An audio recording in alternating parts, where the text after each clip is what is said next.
It was Alistair Kavanagh and Gavin Lawrence who were proving to be the quickest. They struggled past Chaga at the mud hole and went on to win the stage.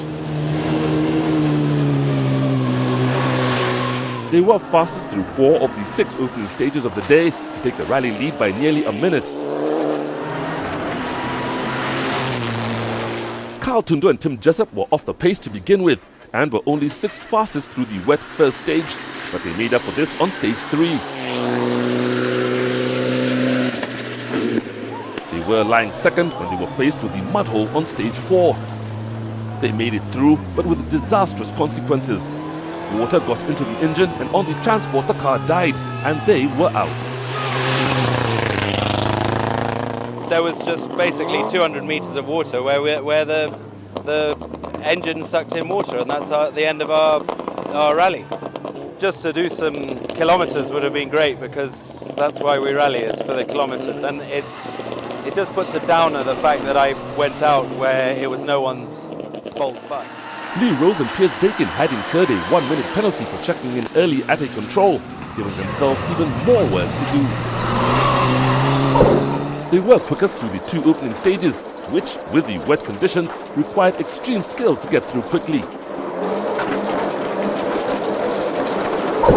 They got past Chaga at the mud hole, but it was only under full throttle. Up ahead, they were forced to give time away when the engine developed a misfire, but was still quick enough to claim second. We seem to have pulled ourselves a little advantage in the first couple of stages, and now, kind of lost it in the next few. So we'll see. We'll have a bash again and try and open up a lead.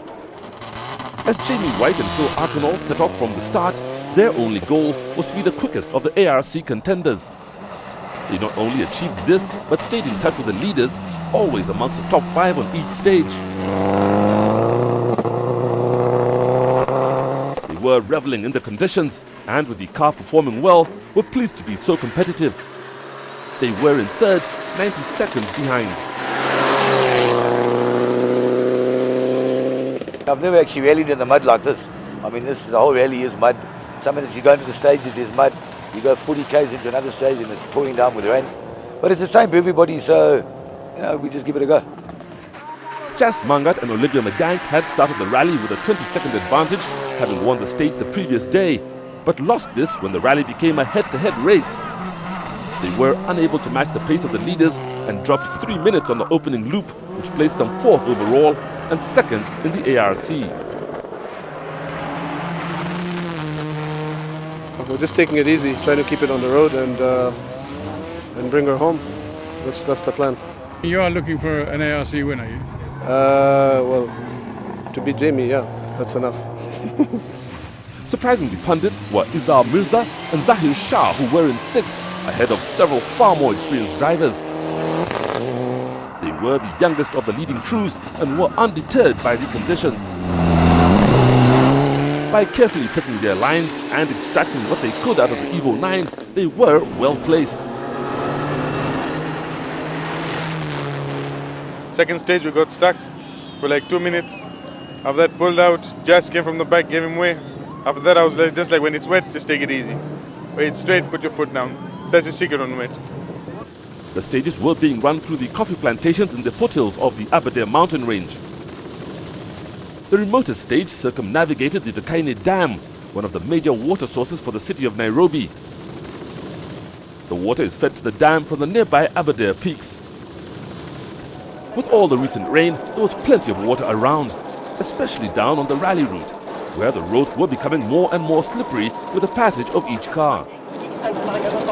Giancarlo De Vite and Sylvia Vindevogel were the first to suffer from the conditions, and their rally was about to turn into a nightmare. They went off early on, but it was typical of what all the cars were experiencing.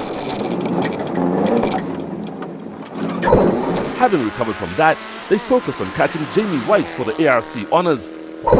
But this went by the board when they went off again. This time it was more serious, as they got stuck in a ditch where they would stay for 20 minutes.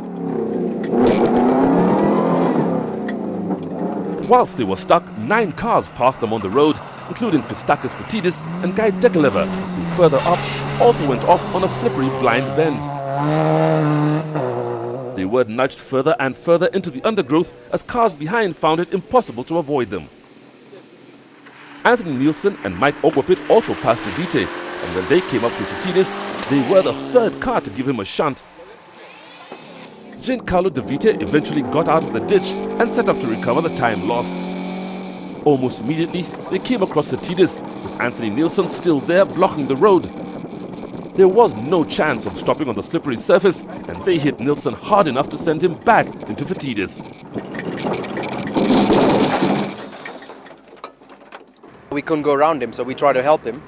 And then we got hit from behind, and then we hit another car in front, so there was a big pile-up. So I really came really slow, but the car started to slip, and there was another car. I hit the car. That's the result you have there.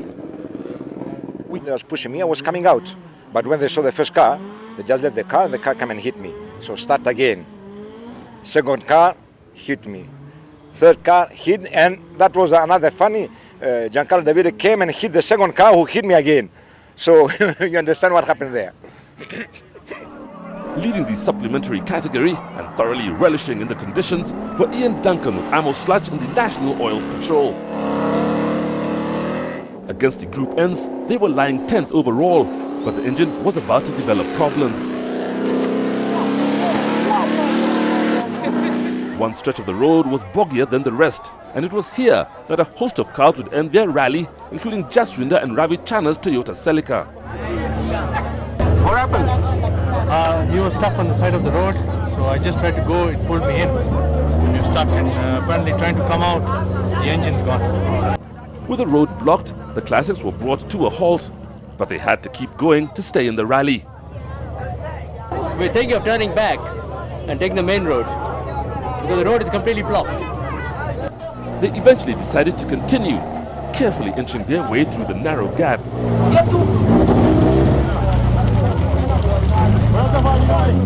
The stage was cancelled for the second loop, and those who hadn't made it the first time returned in convoy to await their fate in service. After the first 6 stages and 80 kilometers of competitive motoring, Alistair Kavanagh was in the lead by 56 seconds from Lee Rose. The times behind can be counted in minutes, as they were in the old days of the safari. The conditions out on the route may have been wet, but they were no match to the service park, which was dubbed to be the toughest section of the rally.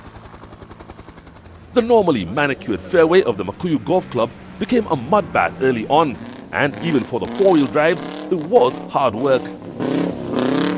For the two-wheel drives, it was virtually impossible, but it would be the only action they would see during the day, when the organizers cancelled their itinerary. They were grouped near the exit and would only take part in the rally the following day. A tractor was kept busy unplugging service vehicles, some of which did not get out until well into the night. Meanwhile, those running were still entertaining the audience at the spectator stage.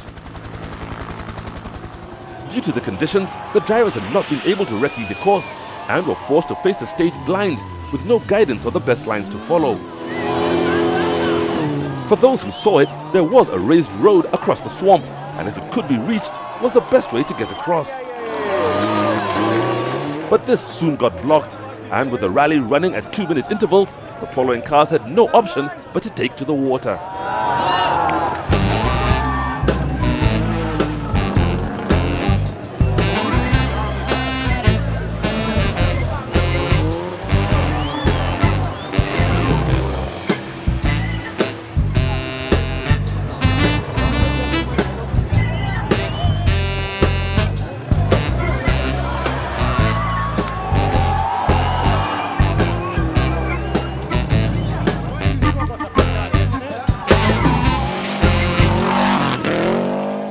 At the Rally HQ in Nairobi, the progress of each car was being monitored through the car track satellite tracking system.